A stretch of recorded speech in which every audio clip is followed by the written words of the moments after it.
নমস্কার বন্ধুরা, welcome to my channel Bengali storyteller. তো আজকে আমি এক্সপ্লেন করতে শুরু করেছি ভানুপ্রিয়ার ভূতের হোটেল। ভাবুন তো, শহরের একদম বাইরে জঙ্গলের ধারে একটা পুরনো হোটেল। দিনে সেখানে কেউ আসে না, কিন্তু রাত নামলেই হোটেলটা যেন বেঁচে ওঠে। আজ আমি আপনাদের শোনাবো ভানুপ্রিয়ার ভূতের হোটেল, একটা ভয় আর হাসিতে ভরা রহস্যময় গল্প, যেখানে ভূত আছে কিন্তু তারা সবাই ভয়ঙ্কর না।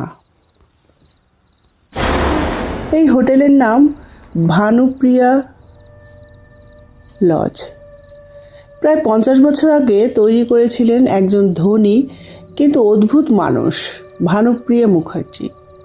লোকেরা বলে এই হোটেলে বহু অদ্ভুত মৃত্যু ঘটেছে। একটা পরিবার নিখোঁজ, একজন ম্যানেজার হঠাৎ উধাও, আর এক রাতে পুরো হোটেল আগুনে পুড়ে যায়। কিন্তু আশ্চর্যজনকভাবে পরের দিন সকালে হোটেলটা আবার ঠিকঠাক জায়গায় দাঁড়িয়েছে। সেই দিন থেকেই লোকেরা একে ডাকতে শুরু করে ভানুপ্রিয়া ভূতের হোটেল। আমাদের গল্পে আসে নায়ক, যার নাম আয়ান, একজন ইউটিউবার। ভূতের জায়গা ঘুরে ভিডিও বানানোই যার কাজ। ভিউ কম হয় সে ঠিক করে এই হোটেলেই রাত কাটাবে। লোকাল লোকেরা তাকে আটকাতে চায়। এক বৃদ্ধ তো বলে, বাবা, সূর্য ডোবার আগেই চলে আসিস। কিন্তু আয়ান হাসে। সে ভাবে, ভূত বলে কিছু হয় নাকি? রাত তখন 12টা। হোটেলের লাইট নিজে থেকেই জ্বলে ওঠে। রিসেপশনে বসে আছে একজন মহিলা, সাদা শাড়ি, মুখে অদ্ভুত হাসি। তিনি নিজেকে পরিচয় দেন ভানুপ্রিয়া। তিনি বলেন, এখানে অতিথিরা সবাই চিরস্থায়ী। এই কথা শুনে তখন আয়ান বোঝে না। রাত বাড়ার সাথে সাথে হোটেলের দরজা খুলে বন্ধ হয়। ঘন্টা বাজে আর দেয়ালে ভেসে ওঠে ছায়া। আয়ান বুঝতে পারে এই হোটেলে ভূত আছে ঠিকই, কিন্তু তারা কাউকে মারতে চায় না।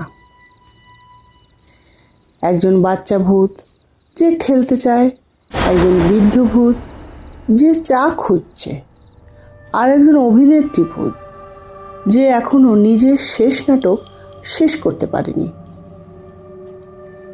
এরা সবাই মারা গেছে অসম্পূর্ণ ইচ্ছা নিয়ে। ভানুপ্রিয়া আসলে এই হোটেলের রক্ষক। আয়ান জানতে পারে ভানুপ্রিয়া ছিল একজন দয়ালু মহিলা, কিন্তু লোভী ব্যবসায়ীরা এই হোটেল দখল করতে চায়, তাই আগুন লাগিয়ে দিয়েছিল। সেই রাতে অনেক নিরীহ মানুষ মারা যায়। ভানুপ্রিয়া নিজে প্রাণ দিয়ে এই আত্মাগুলোকে আটকে রাখেন, যাতে তারা বাইরের জগতে ক্ষতি না করে। এই হোটেল একটা আত্মাদের আশ্রয়। ভানুপ্রিয়া আয়ানকে বলে, তুই চাইলে এখান থেকে চলে যেতে পারিস, কিন্তু আমাদের গল্পটা মানুষকে বলবি তো? আয়ান ভয় পায়, কিন্তু সম্মতি দেয়। সকাল হলে হোটেল আবার ভাঙা বাড়ি হয়ে যায়। কেউ বিশ্বাস করে না তার কথা। এই আয়ান বানায় তার ভিডিও।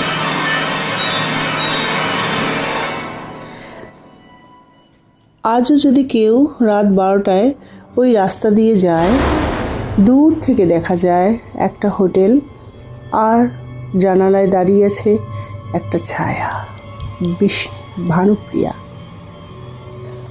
ভিডিওটি ভালো লাগলে অবশ্যই লাইক করবেন, সাবস্ক্রাইব করবেন।